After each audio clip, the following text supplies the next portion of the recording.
Hello everyone, step to success classes में आप सभी का स्वागत है। यूपी पीसीएस की जो प्रीलिम्स परीक्षा है और आरओ एआरओ परीक्षा है, सहायक समीक्षा अधिकारी की परीक्षा, उस परीक्षा के लिए जो करंट अफेयर्स की सीरीज है प्रैक्टिस सेट्स की, उस सीरीज का ये 30वां वीडियो है। इसमें हम लोग क्वेश्चन नंबर 726 से लेके 750 तक कंप्लीट करेंगे और इस तरह से आपके पास इन दोनों परीक्षाओं की दृष्टि से 750 सबसे महत्वपूर्ण प्रश्नों का संकलन हो जाएगा। संभावित है कि आपका करंट अफेयर्स का जो क्वेश्चन परीक्षा में आएगा, जो परीक्षा में करीब 40-50 नंबर के आते हैं, वो आपके इस सीरीज के बियॉन्ड नहीं जाएंगे। आप इनको आसानी से सॉल्व कर पाएंगे। तो स्टार्ट करते हैं अपने आज के प्रैक्टिस सेट के पहले क्वेश्चन से। सीरीज का ये 726वां क्वेश्चन है। क्वेश्चन है, पेरिस ओलंपिक 2024 खेलों की पदक तालिका में भारत किस स्थान पर रहा है? इंडिया की रैंकिंग बतानी है। 50वीं, 60वीं, 71वीं और 80वीं।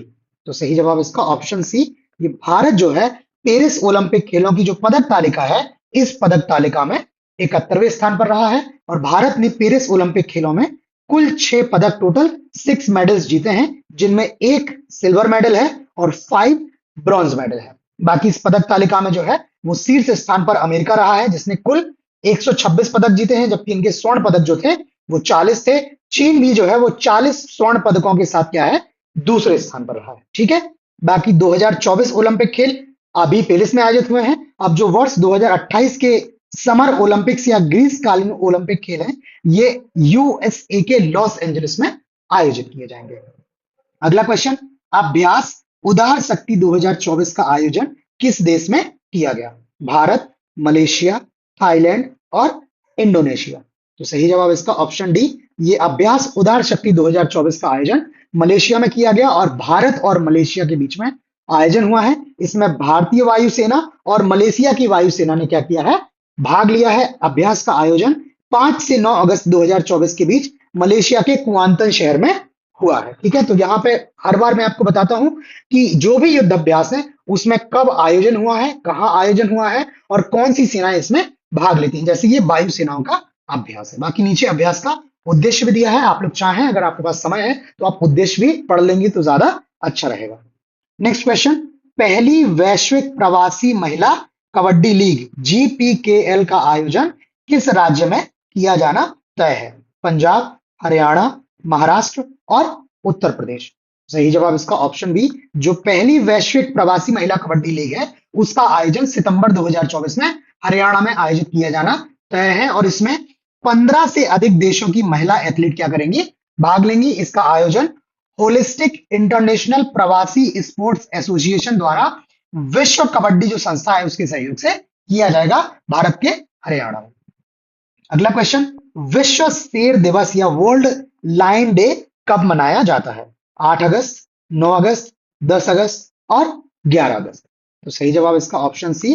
प्रतिवर्ष 10 अगस्त को विश्व शेर दिवस के रूप में मनाया जाता है और इसका जो लक्ष्य है, इसका जो महत्व है वो क्या है, शेरों के संरक्षण के महत्व के बारे में जागरूकता बढ़ाने के लिए ये मनाया जाता है। इसका उद्देश्य जो है वो है पारिस्थितिकी तंत्र में शेरों की महत्वपूर्ण भूमिका को पहचानना है। जो इकोसिस्टम है उसमें जो लायंस का इंपॉर्टेंट रोल है, उस रोल को पहचानना है और उसको ध्यान में रखते हुए शेरों का क्या करना है, संरक्षण करना है। बाकी प्रोजेक्ट लाइन जो है इसकी घोषणा 15 अगस्त 2020 को की गई थी और इसका उद्देश्य जो है वो एशियाई शेरों के भविष्य को सुरक्षित करना है। जैसे आपने प्रोजेक्ट टाइगर सुना है, प्रोजेक्ट एलिफेंट सुना है, वैसे ही प्रोजेक्ट लायन है। तो ये प्रोजेक्ट एलिफेंट और टाइगर तो आप लोगों को डेट पता होगी, प्रोजेक्ट लायन की भी डेट याद रखिएगा, ये भी पूछा जा सकता है। वैसे ही सेम कोई पैटर्न पे क्वेश्चन है, विश्व हाथी दिवस किस तारीख को मनाया जाता है? 10 अगस्त, 11 अगस्त, 12 अगस्त और 13 अगस्त। तो सही जवाब इसका ऑप्शन सी। ये 2 दिन पश्चात अर्थात 12 अगस्त को विश्व हाथी दिवस या वर्ल्ड एलिफेंट डे के रूप में मनाया जाता है। इसका उद्देश्य भी क्या है, हाथियों के संरक्षण के महत्व के बारे में जागरूकता बढ़ाना है। ठीक है। बाकी जो प्रोजेक्ट एलिफेंट है या हाथी परियोजना है, फरवरी 1992 में इसकी शुरुआत की गई थी। अगला क्वेश्चन, दुनिया का सबसे पुराना कैलेंडर किस देश में खोजा गया है? मिस्र, ग्रीस, तुर्की और भारत। तो सही जवाब इसका ऑप्शन सी।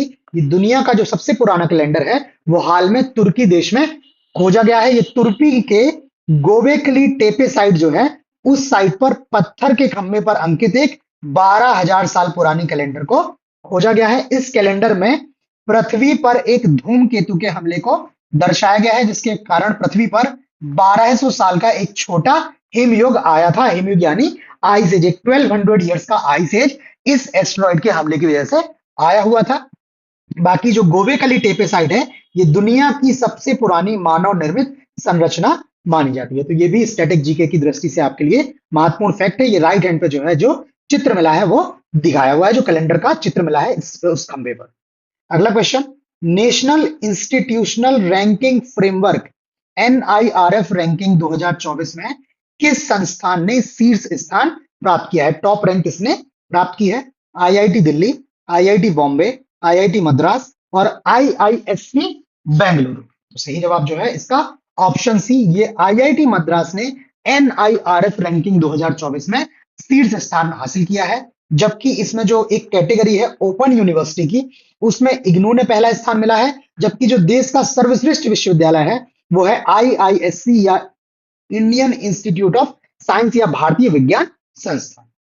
अगला क्वेश्चन है, नील कुरिंजी पुष्प को आईयूसीएन की लाल सूची में किस श्रेणी के अंतर्गत शामिल किया गया है? संकटग्रस्त, संवेदनशील, लुप्तप्राय और असुरक्षित। इसका सही जवाब ऑप्शन बी, ये नील कुरिंजी पुष्प जो है इसको आईयूसीएन की रेड लिस्ट में संवेदनशील या सुवेद्य या वल्नरेबल श्रेणी में शामिल किया गया है। ठीक है, बाकी ये पुष्प जो है ये 12 वर्ष में एक बार खिलता है और इसको संवेदनशील की सूची में जो है संवेदनशील श्रेणी में संरक्षित करने का जो लक्ष्य वो कारण है वो ये है कि जो चाय या सॉफ्टवुड के बागान है उनके कारण नील कुरिंजी का जो निवास स्थान है वो करीब 40% तक क्या हो चुका है? नष्ट हो चुका है। ये नील कुरिंजी पुष्प जो है ये 12 वर्ष में एक बार जो है वो खिलता है। ये राइट हैंड में जो है इसकी फोटो दी हुई है। अगला क्वेश्चन, डीआरडीओ ने निम्न में से किस बम का पहला सफल परीक्षण किया है? ब्रह्मोस, पृथ्वी, गौरव और नाग।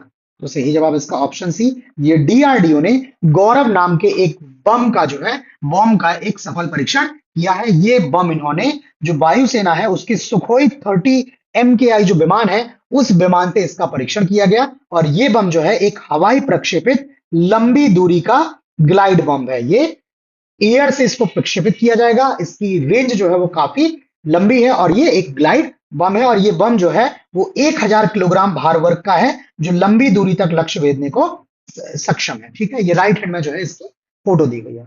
अगला क्वेश्चन, सैन्य अभ्यास मित्र शक्ति का 10वां संस्करण किस देश में आयोजित किया गया है? भारत, श्रीलंका, बांग्लादेश और नेपाल। सही जवाब इसका ऑप्शन सी, ये जो युद्ध अभ्यास है मित्र शक्ति इसके 10वें संस्करण का आयोजन श्रीलंका में किया गया है और ये भारत और श्रीलंका का एक संयुक्त सैन्य अभ्यास। इसका आयोजन 12 से 25 अगस्त 2024 के बीच श्रीलंका के मदुरुओया स्थित आर्मी ट्रेनिंग स्कूल में किया गया है और इसका उद्देश्य जो है वो है आतंकवाद विरोधी अभियानों को अंजाम देने के लिए भारत और श्रीलंका की संयुक्त सैन्य क्षमता को बढ़ाना है। ये इसका उद्देश्य है। अगला क्वेश्चन, विभाजन विभीषिका स्मृति दिवस किस दिन मनाया जाता है?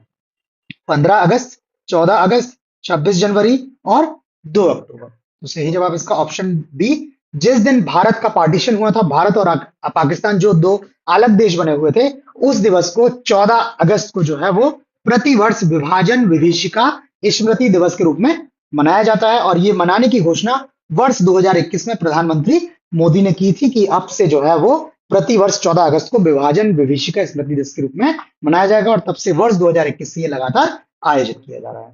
अगला क्वेश्चन, पॉल कागमे किस देश की चौथी बार राष्ट्रपति चुने गए हैं? बुल्गारिया, कंबोडिया, रवांडा और फिलीपींस। तो सही जवाब इसका ऑप्शन सी, ये पॉल कागमे जो है ये रवांडा देश के जो है वो चौथी बार राष्ट्रपति चुने गए हैं। इन्होंने चौथी बार शपथ ग्रहण की है। बाकी यहाँ पर मैप है, मैप में रवांडा की पोजीशनिंग की है। रवांडा जो है वो पूर्वी अफ्रीका, ईस्टर्न अफ्रीका के ग्रेट रिफ्ट वैली में स्थित दुनिया का 5वां सबसे घनी आबादी वाला देश है। 5th most densely populated country है रवांडा। यहाँ पे मैप है, ये रवांडा रहा, इसके नीचे बुरुंडी, आपको यहाँ देखेंगे तंजानिया, ऊपर युगांडा और ये डेमोक्रेटिक रिपब्लिक ऑफ कॉन्गो। तो इस तरह से जो है मैप में रवांडा की पोजीशन है। अगला क्वेश्चन, भारत ने 14 अगस्त 2024 को अपने आर्द्रभूमि नेटवर्क में 3 नए रामसर स्थल जोड़े हैं, इनमें शामिल नहीं है। नंजरायण पक्षी अभयारण्य, काजूबेली पक्षी अभयारण्य, तवा जलाशय, कराईवेट्टी पक्षी अभयारण्य। तो सही जवाब इसका ऑप्शन डी, ये जो 14 अगस्त 2024 को भारत ने अपने आर्द्रभूमि नेटवर्क या वेटलैंड्स का जो नेटवर्क है, उसमें जो 3 नए रामसर साइट्स जोड़े हैं, उसमें कराईवेट्टी पक्षी अभयारण्य शामिल नहीं है, जबकि नंजरायण पक्षी अभयारण्य, काजूबेली पक्षी अभयारण्य और तवास जलाशय, ये 3 नए रामसर स्थल जोड़े गए हैं। ठीक है, जिसमें नंजरायण जो है वो तमिलनाडु में, काजूबेली भी तमिलनाडु में, जबकि तवास जलाशय जो है वो मध्य प्रदेश में स्थित है। और इन 3 नए एडिशन के बाद जो भारत में अब रामसर स्थल है या रामसर साइट्स हैं, उनकी कुल संख्या बढ़कर क्या हो गई है, 85 हो गई है। कई बार ये भी पूछ लिया जाता है कि भारत में जो है वो कुल रामसर साइट्स की संख्या कितनी है, तो 85 है। तो ये सारा कंटेंट जो है वो स्टैटिक जीके के क्वेश्चंस को भी जो है ध्यान में रखते हुए बनाया गया है। ये करंट अफेयर्स की जो सीरीज है प्रैक्टिस सेट की, ये सीरीज आपको कैसी लग रही है, ये आप हमें लाइक करके और कमेंट करके फीडबैक जरूर दें। साथ ही साथ इन वीडियोस को आप अपने फ्रेंड्स जो इस तरह की परीक्षाओं की तैयारी कर रहे हैं, पीसीएस या आरओ की परीक्षा में शामिल होने वाले हैं, उनके साथ जरूर शेयर करें ताकि वो भी इसका लाभ ले सकें। अगला क्वेश्चन, पेरिस 2024 पैरालंपिक खेलों के उद्घाटन समारोह के लिए भारत के ध्वजवाहक कौन रहे हैं? अभी जो पुराने वीडियोस थे, दो पीछे के 2-3 जो प्रैक्टिस सेट्स हैं, उनमें हम लोग पेरिस ओलंपिक खेलों की बात कर रहे थे। ये पेरिस पैरालंपिक खेल है, जिनमें जो है वो दिव्यांग एथलीट जो है, स्पेशली एबल्ड जो एथलीट्स हैं, वो भाग लेते हैं। तो उसमें बताना है कि भारत के जो दल था उसके ध्वजवाहक कौन रहे हैं, फ्लैग बीयरर कौन रहे हैं? नीरज चोपड़ा, सुमित अंतिल, दीपक मलिक, वरुण सिंह भाटी। तो सही जवाब इसका ऑप्शन बी, ये जो भारत के मौजूदा भाला फेंक चैंपियन है सुमित अंतिल, और इनके साथ जो शॉर्ट पुट एथलीट है भाग्यश्री जाधव, ये दोनों लोग जो है वो भारतीय दल का क्या रहे हैं, ध्वजवाहक रहे हैं पैरिस पैरालंपिक खेलों में। इन खेलों का आयोजन 28 अगस्त से 8 सितंबर के बीच में किया जा रहा है, आयोजन पेरिस में। और इसमें भारतीय जो दल है उसमें कितने हैं, 84 एथलीट है। अब तक का सबसे बड़ा दल भारत ने पैरालंपिक खेलों में भेजा हुआ है। बाकी जो भारतीय पैरालंपिक समिति है उसके उपाध्यक्ष हैं सत्य प्रकाश सांगवान, और इन्हीं सत्य प्रकाश सांगवान को वर्ष 2024 के ये पैरालंपिक खेलों के लिए भारतीय दल का शेफ डे मिशन नियुक्त किया गया है। ठीक है, तो इसमें 2 क्वेश्चन हो गए, एक तो फ्लैग बीयरर कौन थे, और फ्लैग डे जो भारतीय दल है उसके शेफ डे मिशन कौन रहे हैं, इसका आयोजन कब से कब तक हो रहा है। नेक्स्ट क्वेश्चन, ओडिशा कामकाजी महिलाओं के लिए मासिक धर्म अवकाश की घोषणा करने वाला कौन सा राज्य बन गया है? पहला, दूसरा, तीसरा और चौथा। तो सही जवाब इसका ऑप्शन सी, ये जो वर्किंग वुमेन है उनके लिए मासिक धर्म अवकाश की घोषणा करने वाला उड़ीसा जो है वो देश का तीसरा राज्य बन गया है। और इसमें जो सार्वजनिक क्षेत्र या निजी क्षेत्र, दोनों क्षेत्रों की जो कामकाजी महिलाएं हैं वे इसके लिए अवकाश ले सकती हैं। इनको मासिक धर्म के पहले या दूसरे दिन, मतलब 2 दिन में से कोई भी एक दिन एक अवकाश लेने का इनको विकल्प मिलेगा। और जैसे कि बताया उड़ीसा तीसरा राज्य है, तो इससे पहले बिहार और केरल राज्य जो है वो ऐसे अवकाश का प्रावधान कर चुके हैं। अगला क्वेश्चन, 70वें राष्ट्रीय फिल्म पुरस्कार में सर्वश्रेष्ठ फीचर फिल्म का पुरस्कार जीता है। जो नेशनल फिल्म फेस्टिवल है उसमें सर्वश्रेष्ठ फीचर फिल्म का पुरस्कार जीता है अट्टम, कांतारा, कक्ष एक्सप्रेस और तिरुचित्रवलम। तो सही जवाब इसका ऑप्शन ए, ये अट्टम फिल्म है, इसने राष्ट्रीय फिल्म पुरस्कार में जो है वो 70वें राष्ट्रीय फिल्म पुरस्कार में सर्वश्रेष्ठ फीचर फिल्म का अवार्ड जो है वो जीता है। इसका समारोह जो है वो 16 अगस्त 2024 को नई दिल्ली में आयोजित किया गया, जिसमें अट्टम ने ये पुरस्कार जीता है। इस अट्टम फिल्म के जो निर्देशक हैं और जो राइटर हैं वो हैं आनंद एकादशी, जबकि सर्वश्रेष्ठ अभिनेता का जो टाइटल मिला है वो ऋषभ शेट्टी को कंतारा फिल्म में उनके अभिनय के लिए, जबकि सर्वश्रेष्ठ अभिनेत्री का खिताब नित्या मेनन, उनकी मूवी जो है वो तिरुचित्रवलम में अभिनय, और मानसी पारेख को कक्ष एक्सप्रेस में उनके अभिनय के लिए दिया गया है। तो ये सर्वश्रेष्ठ अभिनेत्री का पुरस्कार जो है वो 2 अभिनेत्रियों ने शेयर किया है।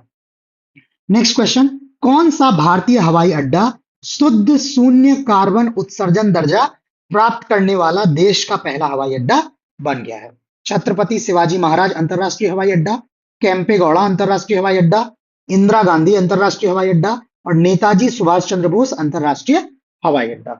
तो सही जवाब इसका ऑप्शन सी, ये नई दिल्ली में जो इंदिरा गांधी अंतरराष्ट्रीय हवाई अड्डा है, ये शुद्ध शून्य कार्बन उत्सर्जन या नेट जीरो कार्बन एमिशन का दर्जा प्राप्त करने वाला जो है वो पहला हवाई अड्डा बन गया है। ये हवाई अड्डे का जो लक्ष्य था वो वर्ष 2030 तक शुद्ध शून्य कार्बन उत्सर्जन का लक्ष्य प्राप्त करना था।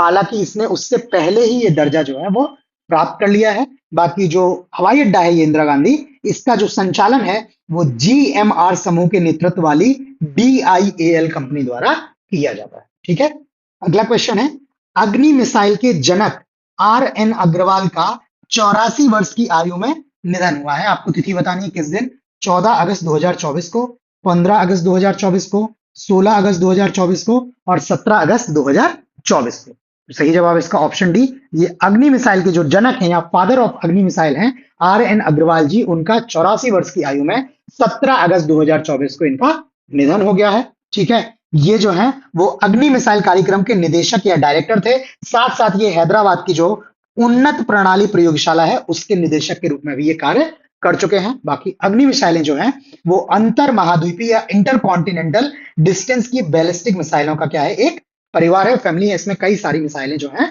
वो आती हैं। ये क्वेश्चन इसलिए भी इंपॉर्टेंट है बिकॉज जो देश के बहुत चर्चित व्यक्ति हैं जिनकी वर्ष के दौरान मृत्यु हुई है, उनसे संबंधित क्वेश्चन भी कमीशन ने अपने पिछले एग्जाम्स में पूछे हैं और थोड़े से डिटेल्ड क्वेश्चंस पूछे हैं, तो उनसे संबंधित आपके पास थोड़ी अधिक जानकारी होनी चाहिए। तिथि तो लगभग जो है कमीशन ने सभी एग्जामों में पूछी हुई है, तो आपको पता होना चाहिए कि मृत्यु जो हुई है या निधन जो हुआ है वो किस स्थिति को हुआ है। ठीक है, बाकी फिर से रिक्वेस्ट है कि आपको ये वीडियो कैसे लग रहे हैं, लाइक करके और कमेंट करके अपना फीडबैक देना ना भूलें। आपका ये फीडबैक जो है वो बहुत इंपॉर्टेंट है। साथ ही साथ आपके जो साथ के फ्रेंड्स हैं जो इन परीक्षाओं की तैयारी कर रहे हैं, उनके साथ भी आप इनको शेयर कर सकते हैं, उनको भी इनसे लाभ मिल जाए।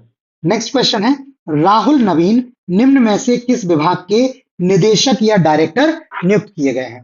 केंद्रीय जांच ब्यूरो, प्रवर्तन निदेशालय, राष्ट्रीय सुरक्षा गार्ड, भारतीय प्रशासनिक सेवा। तो सही जवाब इसका ऑप्शन बी, ये राहुल नवीन जी जो हैं ये प्रवर्तन निदेशालय या ED एनफोर्समेंट डायरेक्टरेट के जो है वो निदेशक या डायरेक्टर नियुक्त किए गए हैं। ये इंपॉर्टेंट इसलिए है बिकॉज वर्ष भर जो है वो ED बहुत चर्चा में रहा है, इस पर जो है वो पार्शियलिटी के आरोप लगते रहे हैं। बताया गया है कि जो केंद्र सरकार है वो इसको एज अ टूल यूज कर रही है, तो इसके जो अभी डायरेक्टर हैं उनका अपॉइंटमेंट हुआ है, तो ये नाम परीक्षा की दृष्टि से महत्वपूर्ण हो जाता है। बाकी प्रवर्तन निदेशालय जो है इसका मुख्यालय नई दिल्ली में और ये केंद्रीय वित्त मंत्रालय के अधीन काम करता है। ये मनी लॉन्ड्रिंग और विदेशी मुद्रा कानूनों के उल्लंघन से संबंधित अपराधों की जांच करता है। ये विदेशी मुद्रा प्रबंधन अधिनियम 2019 जिसको फेमा बोलते हैं, भगोड़े आर्थिक अपराधी अधिनियम 2018 और जो धन शोधन निवारण अधिनियम है उसके तहत जो कुछ प्रोविजन है, प्रावधान है, उनके प्रवर्तन या एनफोर्समेंट के लिए ये जिम्मेदार है। हो सकता है आपसे पूछ लिया जाए कि प्रवर्तन निदेशालय जो है वो किन कानूनों के प्रवर्तन के लिए या एनफोर्समेंट के लिए रिस्पॉन्सिबल है, इस तरह से क्वेश्चन भी पूछा जा सकता है। अगला क्वेश्चन, थाईलैंड की संसद ने किसे देश का नया प्रधानमंत्री चुना है? थाक्सिन शिनावात्रा, श्रीथा थाविसिन, पेंतो गर्तान सिनावात्रा, प्री चाथो शुक्शावात। तो सही जवाब इसका ऑप्शन सी, ये पेंतो गर्तान सिनावात्रा जो है इनको थाईलैंड की संसद ने नए प्रधानमंत्री के रूप में चुना है और ये थाईलैंड के सबसे युवा प्रधानमंत्री है। ठीक है, जो रिसेंट पास्ट है, मतलब जो परीक्षा होगी उसका जो रिसेंट पास्ट होगा उस समय जो नए महत्वपूर्ण नियुक्तियां हुई हैं अन्य देशों में, पड़ोसी देशों में, तो वो नियुक्तियां भी क्या है आपके लिए इंपॉर्टेंट है। अगर आपके किसी पड़ोसी देश का या कोई देश जिसके भारत के संबंध जो है वो अच्छे हैं, वहां किसी रिजाइम में चेंज हुआ है, वहां नेतृत्व में परिवर्तन हुआ है, तो वैसे क्वेश्चन भी परीक्षाओं में पूछे जाते रहे हैं। ठीक है, नेक्स्ट क्वेश्चन, भारत ने कितने किलोमीटर की रेंज वाले पूर्णतः स्वदेशी कामिकेज ड्रोन का अनावरण किया है? 200 किलोमीटर, 500 किलोमीटर, 800 किलोमीटर और 1000 किलोमीटर। तो सही जवाब इसका ऑप्शन डी, ये भारत ने 1000 किलोमीटर की रेंज वाले पूर्णतः स्वदेशी कामिकेज ड्रोन का अनावरण किया है। ये अनावरण नेशनल एयरोस्पेस लेबोरेटरीज या NAL बेंगलोर ने किया हुआ है। ये केमिकल्स ड्रोन जो है ये क्या करते हैं, ये टारगेट को हिट करते टाइम क्या करते हैं, खुद को भी डिस्ट्रक्ट कर लेते हैं। इस वजह से इनको सुसाइड ड्रोन्स भी बोला जाता है। इनकी रेंज 1000 किलोमीटर है। जो भारत ने भी परीक्षण किया है इनकी रेंज 1000 किलोमीटर है। और ये जो है वो 180 किलोमीटर प्रति घंटा की रफ्तार से उड़ सकते हैं और ये 25 किलोग्राम तक का विस्फोटक ले जा सकते हैं। बाकी जो अभी यूक्रेन रूस के बीच युद्ध चल रहा है, जो इजराइल और फिलिस्तीन के बीच में संघर्ष चल रहा है, उन संघर्षों में इस तरह के कामिकीज ड्रोनों का बहुत उपयोग बढ़ा है। इस वजह से ये चर्चा में है और भारत ने भी इन ड्रोनों का क्या है जो है स्वदेशी संस्करण पूर्ण तरह से विकसित कर लिया है। नेक्स्ट क्वेश्चन, वैज्ञानिकों ने पहली बार मंगल ग्रह पर किस चीज की खोज की है? नए खनिज, तरल पानी, जीवन के संकेत और वायुमंडलीय परिवर्तन। तो सही जवाब इसका ऑप्शन बी, जो वैज्ञानिक है इन्होंने पहली बार मंगल ग्रह पर तरल पानी की खोज के संकेत दिए हैं। इन्होंने बताया है कि मंगल ग्रह की जो बाहरी चट्टानी परत है उस परत के अंदर क्या हो सकते हैं, तरल पानी के महासागर हो सकते हैं। और ऐसा पहली बार है जब वैज्ञानिकों ने मंगल ग्रह पर जो है वो तरल पानी खोजा हुआ है। ठीक है, और ये जो खोज की गई है, जो नासा का मार्स इनसाइट लैंडर है उसके द्वारा जो डेटा भेजा गया है, उस डेटा का असेसमेंट करके उसको एग्जामिन करके ये जो है वो रिपोर्ट आई है कि मंगल ग्रह की चट्टानी परत के भीतर क्या हो सकते हैं, तरल पानी के महासागर हो सकते हैं। और इस खोज के साथ ही मंगल ग्रह पर जीवन के साक्ष्य की खोज भी जो है आप क्या हो जाएगी, तेज हो जाएगी। अगला क्वेश्चन है, चंद्रयान 3 मिशन के प्रज्ञान रोवर ने चंद्रमा पर किस महत्वपूर्ण खोज का संकेत दिया है? जल संसाधन, मैग्मा महासागर के साक्ष्य, चंद्रमा के अंदर की गैसें और धातु के अंश। तो इसका सही जवाब जो है वो ऑप्शन बी, ये चंद्रयान 3 मिशन का जो प्रज्ञान रोवर है उसका जो डेटा है उस डेटा के बेसिस पे पता लग रहा है कि चंद्रमा पर क्या हो सकते हैं, मैग्मा महासागर हो सकते हैं। इसमें क्या मिली है इनको, जो चंद्रमा की मिट्टी है उस मिट्टी में फेरोन एनोर्थोसाइट चट्टानों की उपस्थिति की सूचना मिली है। और ये चट्टाने जो हैं वो प्राचीन मैग्मा महासागरों के क्या हो सकते हैं, अवशेष हो सकते हैं। ठीक है, अगला क्वेश्चन है, आईसीसी ने महिला T20 विश्व कप 2024 को बांग्लादेश से किस देश में स्थानांतरित करने का फैसला किया है? बांग्लादेश में जो है अभी संघर्ष की स्थिति है। वहां की जो प्रधानमंत्री हैं उनको वहां की जो है जनता का विरोध का सामना करते हुए वहां से त्यागपत्र देकर निकलना पड़ा है, देश छोड़ना पड़ा है। ठीक है, तो ऐसी स्थिति में आईसीसी ने डिसाइड किया है कि जो वुमेन्स T20 वर्ल्ड कप होना है वह बांग्लादेश में ना जाके कहीं दूसरी जगह होना है। आपको बताना है कहां, भारत, श्रीलंका, जिम्बाब्वे और संयुक्त अरब अमीरात या यूएई। सही जवाब इसका ऑप्शन डी। अब जो महिला T20 विश्व कप 2024 है इसका आयोजन संयुक्त अरब अमीरात या यूएई में किया जाएगा और यूएई के दुबई और शारजाह में ये मैच आयोजित किए जाएंगे। हालांकि जो इसकी आधिकारिक मेजबानी है, जो ऑफिशियल मेजबानी है, वो बांग्लादेश क्रिकेट बोर्ड ही करेगा और आयोजन की तिथियां भी वही हैं, 3 से 20 अक्टूबर के बीच। इन तिथियों में भी कोई बदलाव नहीं होगा। ठीक है, बस इनका वेन्यू चेंज हो गया है। अगला क्वेश्चन, विश्व बैंक ने किस उद्देश्य से दुनिया का पहला कार्बन रिमूवल बॉन्ड जारी किया है? ऑप्शन है, वनों की कटाई को रोकना, नए पेड़ों के जलवायु प्रभावों को बढ़ाना, ग्रीन एनर्जी प्रोजेक्ट्स को फंड करना, सौर ऊर्जा परियोजनाओं के लिए वित्त जुटाना। सही जवाब इसका ऑप्शन बी, ये नए पेड़ों के जो जलवायु प्रभाव हैं उन प्रभावों को बढ़ाने के लिए वर्ल्ड बैंक ने दुनिया का पहला कार्बन रिमूवल बॉन्ड जारी किया है। इन्होंने करीब $225 मिलियन के ये बॉन्ड जारी किए हैं, जिनका लक्ष्य जो अमेजोन के वन है उन वनों में पुनर्वनीकरण के लिए धन जुटाना है। बाकी निवेशक जो हैं उनको क्या किया जाएगा, जो नए पेड़ों का जलवायु पर सकारात्मक प्रभाव होगा, इस प्रभाव से जो कार्बन क्रेडिट जनरेट होगा और उस जनरेटेड कार्बन क्रेडिट की जो बिक्री होगी, उस बिक्री से जो प्रॉफिट आएगा उस प्रॉफिट को क्या किया जाएगा, निवेशकों को रिटर्न के रूप में जोड़ा जाएगा। ठीक है, ये बॉन्ड धारकों को कुछ हिस्सा मिलेगा तो उनको भी पैसा भी मिलेगा और साथ ही साथ क्या है, जलवायु पर सकारात्मक प्रभाव भी डाला जा सकता है। तो उसकी दृष्टि से ये बॉन्ड जारी किए गए हैं। तो इस तरह से ये करंट अफेयर्स के प्रैक्टिस सीरीज का हमारा 30वां वीडियो भी कंप्लीट हो गया है। ये 750 अति महत्वपूर्ण प्रश्न कंप्लीट हो गए हैं। अभी आगे भी और वीडियो आएंगे। तो ये सीरीज आपको कैसी लग रही है हमें लाइक करके कमेंट करके अपना फीडबैक जरूर दें। अगर आप नए हैं, चैनल को सब्सक्राइब नहीं किया है तो चैनल को सब्सक्राइब करके नोटिफिकेशन ऑन कर लें ताकि नए अपडेट्स आपको टाइमली मिलते रहें। ठीक है, तो अभी इतना ही, बाकी नए वीडियो के साथ जल्द मिलते हैं। तब तक के लिए धन्यवाद।